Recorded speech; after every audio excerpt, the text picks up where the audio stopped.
And the federal government will next week introduce legislation to allow workers to trade off their entitlements during employment negotiations. But today it's been revealed the government wants to consider wider changes to workplace laws under the Productivity Commission inquiry. We're joined in the studio by the President of the Australian Council of Trade Unions, Ged Kearney. Ged Kearney, good morning. Good morning. Worker flexibility, flexible hours is the mantra of unions in the ACTU, so you would have no objection with that? Well, unfortunately for workers, the word flexibility is what we say is the new F word, because most times it doesn't work for flexibility for the worker. It is generally, or 99.9% flexibility for the employer. And usually it means that workers have to do things like sit by their phone and wait for a phone call before they get a shift to come into work.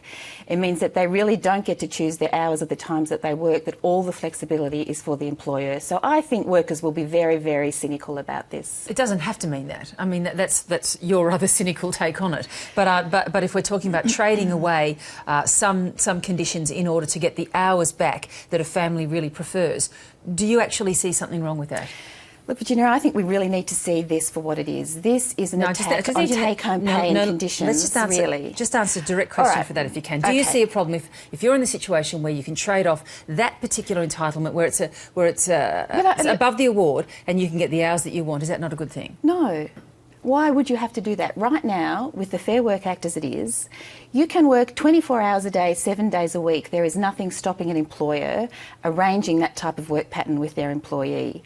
What the government is adding on to that right now is that, OK, even though you can do that right now, let's trade away some of your penalty rates. Let's trade away some of your take-home pay.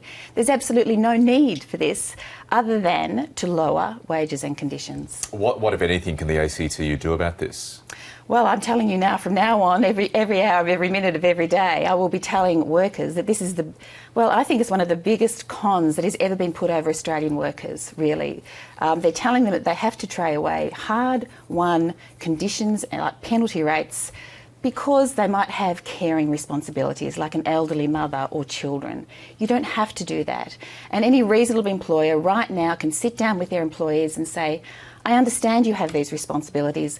Let's make arrangements to help you so that you don't have to lose pay. Is the Productivity Commission the right place to look at this? Well, we're very concerned, as you know. We've said right from the beginning that the Productivity Commission we don't think is the place to do this. The Productivity Commission looks at productivity, it looks at barriers to productivity, it looks at barriers to trade and investments, but you can't see the Fair Work Act as a barrier. I always say that the Fair Work Act is blue ribbon, it's not red tape.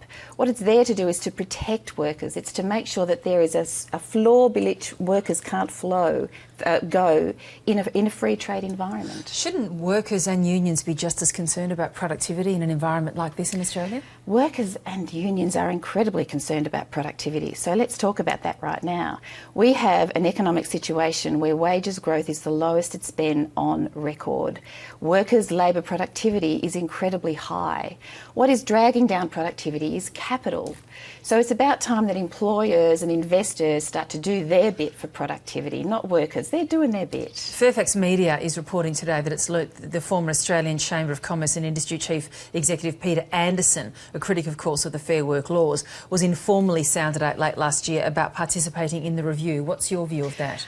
Well, I know Peter Anderson, but I would be very concerned if he were put in charge of a review like this. I'm not saying that he's not a good man, but he has very firm views on industrial relations laws, and one of them is that penalty rates should go.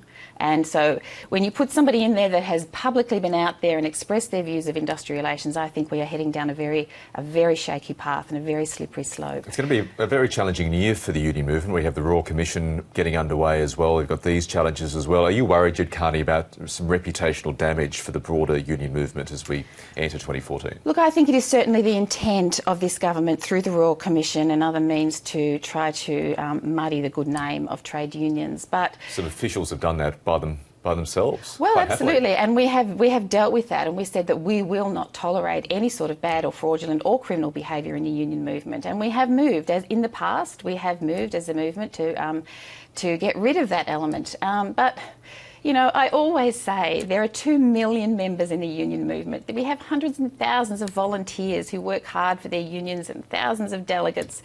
You know, 1 or 2 bad eggs does not mean that the entire movement is bad. I mean, goodness me, if we had a Royal Commission into the finance sector every time some financial advisor ran off with somebody's money, which you've got to admit does happen, you can't say the whole finance sector are crooks. I mean, really, it's a nonsense. The government, of course, has said, and the Prime Minister in particular has very clearly said that work choices is dead, buried, cremated.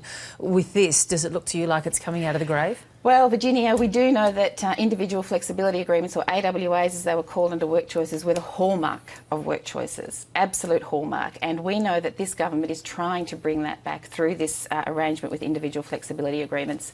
We will be saying for workers, don't fall for it. Ged Kearney, good to talk to you. Thank you. Thank you. Thank you.